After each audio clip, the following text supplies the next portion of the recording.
Israel ने launch कर दिया है अपना ऑपरेशन राइजिंग लायन, जिसने पूरे ईरान के अंदर मचा दिया है एक बुरी तरीके का हड़कंप। ईरान के IRGC के टॉप कमांडर हुसैन सलामी उन्हों को भी मार दिया गया है। इजराइल ने ईरान के कुछ मेजर टारगेट्स को भी हिट किया है। वार और आगे बढ़ता है तो पूरे वर्ल्ड को इसका बहुत बड़ा नुकसान होगा। इजराइल को इस चीज का खौफ था पहले से ही कि अगर ईरान ये प्रोग्राम पूरा कर लेता है। सबसे पहले हमें इस पूरे ही वार का कॉन्टेक्स्ट समझना होगा। जब 13 तारीख की सुबह को ये ऑपरेशन लॉन्च किया जाता है और इसमें जो ईरान के मेन जो पॉइंट्स थे उनके ऊपर हिट किया जाता है, चाहे उसमें IRGC बेस का या हेडक्वार्टर्स हो इनके, या इनके IRGC कमांडर जो हुसैन सलामी है उनको मारना हो, या इनके मेन न्यूक्लियर साइंटिस्ट जो थे उनको मारना हो, या बहुत सारी जगह पे ऐसे अटैक करना हो जिससे ईरान को बिल्कुल प्रॉपर तरीके से बहुत तगड़ा झटका लग जाए, तो उसका बैकग्राउंड जानना हमारे लिए बहुत जरूरी है। ये बात अब आज से शुरू नहीं हुई कि आज ये अटैक हुआ है तो आज से ये सोच विचार करे होगा, नहीं, क्योंकि इनके बीच में पहले से ही शैडो वार वगैरह की सिचुएशन पहले से ही लगी हुई थी, चाहे इनके साइबर अटैक्स हो या फिर प्रॉक्सी अटैक्स हो, तो इनके बीच में पहले से ही लगा हुआ था। लेकिन मेन चीज जो थी भाई, ये न्यूक्लियर टेस्टिंग करना जा रहे थे ईरान वाले, लेकिन वो चीज समझ में नहीं आती यहाँ पर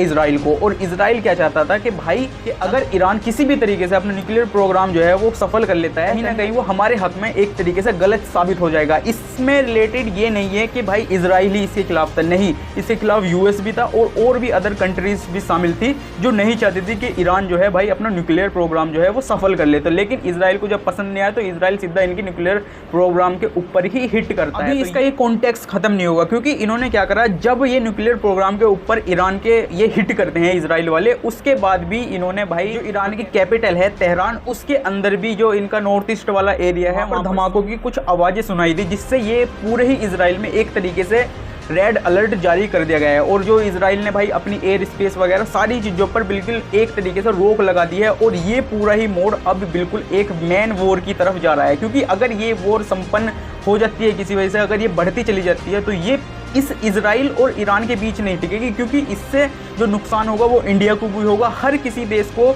इससे नुकसान होने वाला है। क्योंकि इन्हीं की वजह से भाई क्रूड ऑयल के प्राइसेस जो हैं वो बहुत ज़्यादा आसमान छूएंगे। क्योंकि अगर आप अभी देखो तो इंडिया की निफ्टी वगैरह में भी बहुत सारी गिरावटें देखने को मिली है, क्रूड ऑयल के प्राइसेस बढ़ते हुए नजर आए हैं। तो अभी तो ये शुरुआत हुई है एक तरीके से, अभी ईरान ने कोई जवाब नहीं दिया। अगर आप सरप्राइज मत होना कि आप शाम तक ही ये देख लो कि इन दोनों के बीच में वार छुड़ गई है तकड़ी वाली। और इस पूरे ही अटैक के बाद भाई USA से भी खबर निकल के आती है, US पूरी तरीके से इससे साइड ऑफ हो चुका है कि हमारा इसमें कोई इस्तेमाल नहीं है, किसी भी तरीके का हम इसमें जिम्मेदार नहीं है। लेकिन भाई USA यहाँ पर चालाक है पूरी तरीके से। अगर मैं आपको छोटी सी एक ऑपरेशन सिंदूर की खबर बताऊं, जब ऑपरेशन सिंदूर इंडिया ने लॉन्च किया था पाकिस्तान के लिए, तो वहां पर पाकिस्तान उनके एयर बेसों को भाई हिट कर रहा था, बुरी तरीके से फाड़ रहा था। लेकिन वहीं पाकिस्तान USA के सामने हाथ जोड़ता है, चिल्लाता है, रुक के मचाता है कि भाई हमारे एयर बेस बचा लो, क्योंकि ये एयर बेसिस भाई USA के काम भी आने हैं। अगर आप देखो तो USA ने इस पूरी सिचुएशन को सीज फायर को क्यों ज्यादातर कंट्रोल करने के हक में गया, क्योंकि अगर आप देखो तो पाकिस्तान के जो एयर बेसिस हैं भाई, वहां से ईरान के ऊपर हिट करने में इन्हें आसानी होगी किसी भी तरीके से, क्योंकि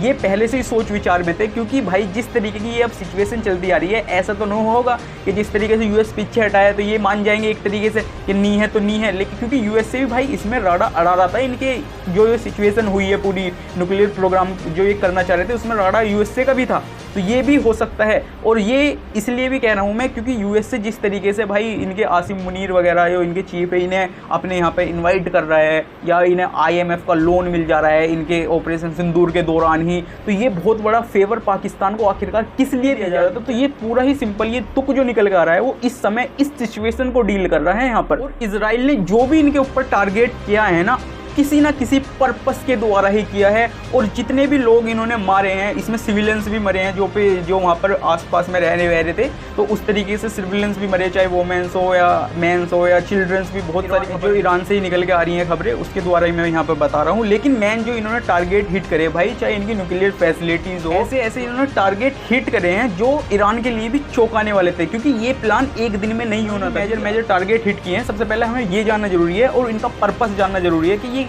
हुआ कैसे और किस पर्पस से हम इन्होंने ये टारगेट हिट किए। तो सबसे पहले नतांज न्यूक्लियर फैसिलिटी भाई, यहाँ पे न्यूक्लियर इन्वेस्टमेंट सेंटर था इनका, वो हिट करा। फिर खुरमबंद मिसाइल बेस जो था इनका, बैलिस्टिक मिसाइल और स्टॉक पाइल्स वाला, वो हिट करा। ईरान मिलिट्री कमांड हेडक्वार्टर जो तेहरान में स्थित था, IRGC हेडक्वार्टर्स, उसको भी हिट किया इन्होंने। और भी कई डिफरेंट जगह और जो पर्पस अलग अलग तरीके थे उस तरीके से हिट किया इन्होंने। तो यानी ये पूरा ही जो प्लान था ये एक दिन में सोचा समझा नहीं था, यानी इजराइल जो था ये पहले से सोच के चल रहा था था कि हम इनके ऊपर, ईरान के ऊपर अटैक करेंगे, लेकिन हम किसी ना किसी पर्पस के ऊपर ही, यानी जहाँ पर कुछ ना कुछ टेक्नोलॉजी स्थित होगी हम वहाँ, जैसे हमने ऑपरेशन सिंदूर के दौरान जब अटैक किया तो हमने सीधा मेजर अटैक किस पर करना था, हमें आतंकवाद के खिलाफ करना था, तो हमने वहीं किया। लेकिन पाकिस्तान में बीच में रोड़ा पाला, तो हमने फिर उनके ऊपर भी, जब उनके एयरबेस के ऊपर भी हमने उसका जवाब पूरी तरीके से दिया। तो सेम यही सिचुएशन अब इस तरीके की डील इन्होंने कही यहाँ पर, तो इन्होंने भी अपने पर्पस के अनुसार ही कि न्यूक्लियर फैसिलिटीज़ से रिलेटेड जितनी भी चीज़ें थी उनके ऊपर ही इन्होंने अटैक किया है। जो जो उस न्यूक्लियर फैसिलिटी प्रोग्राम में शामिल था उसके ऊपर भी इन्होंने पूरा घेराबंदा तगड़ा करके सजा दिया था। लेकिन नेक्स्ट चीज़ जो निकल के आती है हमारी, जो इस पूरे ही सिनेरियो में ईरान के जो मेन लोग जो मारे गए वे बहुत इंपॉर्टेंट थे, क्योंकि अगर देखो जब इंडिया पाकिस्तान के ऑपरेशन सिंदूर से रिलेटेड अगर हम पूरी तरीके से, जो पाकिस्तान का आसिम मुनीर है चीफ जो है इनका, अगर हम उसे ही ख़त्म कर देते तो कितना बड़ा इम्पैक्ट पड़ता पूरे पाकिस्तान के ऊपर ही। तो सेम चीज़ इन्होंने क्या करी भाई, हमने जो नहीं कर पाए, इन्होंने सीधा ठोका। जो टॉप कमांडर चीफ थे इनके हुसैन सलामी, उसे भाई बिल्कुल एक तरफा मार दिया, एक तरफा, यानी बिना टेंशन, मतलब ये समझ लो कि आप राजा ही मार दिया एक तरीके से। आर्म फोर्स जो है उसका जो चीफ था उसे मार दिया भाई, साइंटिस्ट, न्यूक्लियर साइंटिस्ट था इनका, उसे मार दिया। यानी कि एक तरीके से पूरी सोची समझी साजिश द्वारा इन्होंने पहले से सोच के टारगेट किया था कि कौन कहाँ है, किस तरीके से है, सब चीज़ें निकाल के जब इन्होंने टारगेट हिट किए हैं पूरी तरीके से। क्योंकि इजराइल पूरे ही वर्ल्ड में इसलिए फेमस है कि ये ढूंढ के मारते हैं। अगर इन्हें कुछ पता चल जाए ना कि हमें इससे गड़बड़ हो सकती है या हम इसे, ये हमें थ्रेट कर सकता है एंड में जाके, तो थ्रेट होने से पहले ये उसका काम कर देते हैं। क्योंकि जब इन्होंने गाज़ा वगैरह पे भी अटैक किया था, अभी ये सिचुएशन बहुत ही बुरी कर दी थी भाई गाज़ा वगैरह की, फ़िलिस्तीन में आपने देखा ही होगा किस तरीके की सिचुएशन इन्होंने इजराइल द्वारा ही क्रिएट हो गई थी। अब सेम सिचुएशन मुझे पता नहीं क्यों लग रही है कि ईरान के अंदर भी ये होने वाली है। ईरान भाई इस समय रुकेगा नहीं, क्योंकि जो सिचुएशन उसके साथ हुई है वो बदला लेने को सोचेगा, या तो आर या पार। लेकिन इसमें मेन बात जो है ना भाई, इजराइल की तरफ से क्या जस्टिफिकेशन निकल के आई है, सबसे पहले ये वीडियो देखो, उसके बाद Moments ago, Israel launched Operation Rising Lion, a targeted military operation to roll back the Iranian threat to Israel's very survival.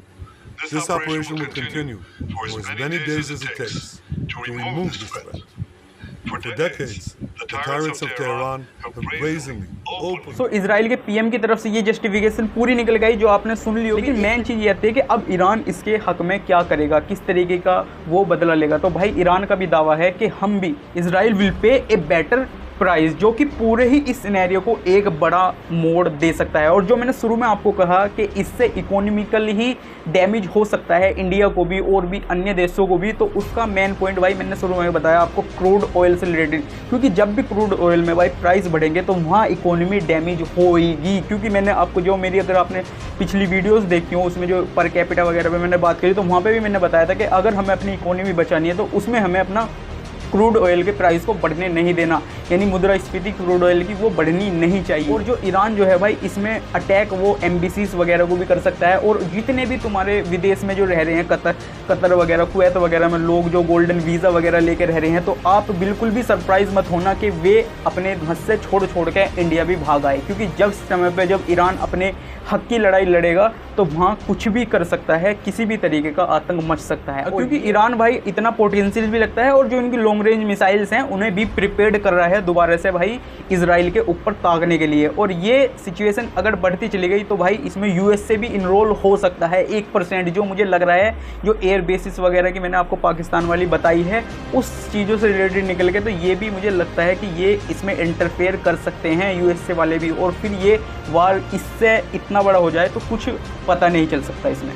इसके और पूरे ही सिलसिले के बताने में मुझे बहुत चीज़ें ऐसी हैं जो मैं इसमें एक्सप्लेन कर सकता हूं, लेकिन वीडियो ज़्यादा लंबी हो जाएगी, इसलिए इस वीडियो को मैं यहीं समाप्त करना चाहूँगा। क्योंकि जो भी मेन टॉपिक थे इससे रिलेटेड वो मैंने आपको सारे ही बता दिए। क्योंकि भाई ये सिचुएशन जो क्रिएट हो चुकी है इस समय इन दोनों ही देशों के बीच में, तो ये एक तरीके से बहुत बड़ी बनती नज़र आ रही है मुझे। और क्या लगता है आपको कि ये किस तरीके से बढ़ेगा या घटेगा, क्या चीज़ें देखने को मिलेगी, वो हमें आगे ही पता चलेगा। या आपको जो लग रहा हो वो आप कमेंट्स करके बता सकते हैं। आज के लिए इतना ही। अगर वीडियो बिल्कुल अच्छी खासी नॉलेजेबल लगी हो, कुछ भी जरा सा भी, तो लाइक कमेंट शेयर सब्सक्राइब कर सकते हैं आप। आपके हाथ में बटन है, ये भी ऊपर हो गया कि कर दो भाई, कैमरा भी मेरा ऊपर हो गया, कर दो भाई लाइक कमेंट शेयर। आज के लिए इतना ही, जब तक के लिए राम राम जी।